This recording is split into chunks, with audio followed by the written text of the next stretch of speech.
Number और ये number है, मतलब कोई भी वैल्यू आप पुट कर सकते हो, कोई वैल्यू का आंसर आ सकता है।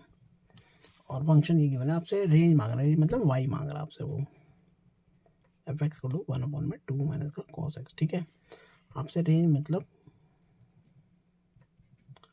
वाई आस्किंग है, इसका पूरा आंसर निकालना है, क्या आंसर आ सकता है। ठीक है, देखो पहले हम चलते हैं धीरे धीरे करके चलते हैं, इसमें डायरेक्ट नहीं होगा। कॉस एक्स की वैल्यू आप कॉस के अंदर कोई भी एंगल रखते हो तो वो कितना जाता है, मैक्सिमम मिनिमम जाता है -1, और -1 से 1 जाता है, इससे ज़्यादा नहीं जाता वो। जब आप कॉस एक्स का ग्राफ देखते हो ना ऐसे करके ये होता है, तो ये -1 से 1 तक ही जाता है, मैक्सिमम जाता है 1 तक जाएगा। ठीक है, और मिनिमम जाएगा, मिनिमम -1 तक जाता है। ठीक है, अच्छा चलो ये आपको ये बनाना, तो इसकी एक काम करते हैं, इसकी मल्टीप्लाई हम करा देते हैं -1 से मल्टीप्लाई करते हैं हमें, क्योंकि ये सेम शेप बनानी है आपको।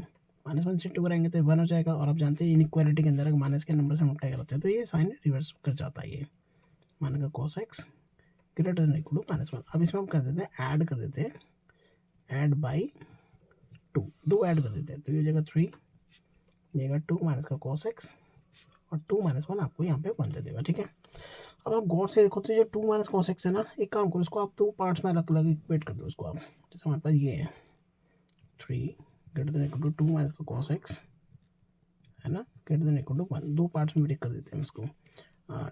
2 माइनस का cos x less than equal to 3 और 2 माइनस का cos x greater than equal to 1 है। ठीक है, आप जानते हो जो 2 माइनस का कॉस एक्स है वो पॉजिटिव वैल्यू होती है, क्योंकि कॉस की मैक्सिमम वैल्यू आप 1 रख सकते हो। आप मैक्सिमम टू मैक्सिमम भी अगर 1 रखोगे तो ये 2 माइनस का 1 आपको 1 ही देगा, नेगेटिव नहीं हो सकता किसी कीमत पे भी है। ठीक है, तो इसको डिवाइड करा देते हैं, तो ये इसके डिवाइड करा देते हैं 2 माइनस के कॉस एक्स से दोनों को डिवाइड करा देते हैं। ठीक है, तो ये आ जाएगा 1 लेस देन इक्वल टू 3 में 2 माइनस का कॉस एक्स। ठीक है, 3 इसके नीचे लगा दो आप, क्योंकि इनइक्वालिटी में आप पॉजिटिव नंबर को मूव करा सकते हो आप। तो 1/3 लेस देन 1/2 माइनस का कॉस एक्स, और ये मेरा वाई है। वाई कितना है, 1/3 से इक्वल है या उससे ज़्यादा है।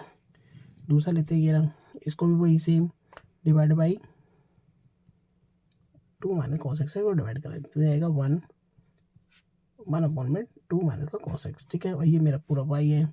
वाई कैसा आ रहा है, लेस देन इक्वल टू 1। अगर से हम नंबर लाइन पे समझने की कोशिश करें तो एक तो नंबर है 1/3 और एक नंबर है 1। ठीक है, तो एक तो वाई कैसा है, 1 से छोटा है, ये रहा, है ना, ये रहा ना, 1 से छोटा है, और एक वाई कैसा है 1/3 से बड़ा है, ये रहा। तो अल्टीमेटली आंसर इन दोनों के बीच में आएगा। तो मेरा ये इक्वेशन 1 है, इक्वेशन नंबर 2 है, फ्रॉम 1 and 2 जो मेरा वाई है 1/3 से लेकर 1 तक आएगा, यही मेरा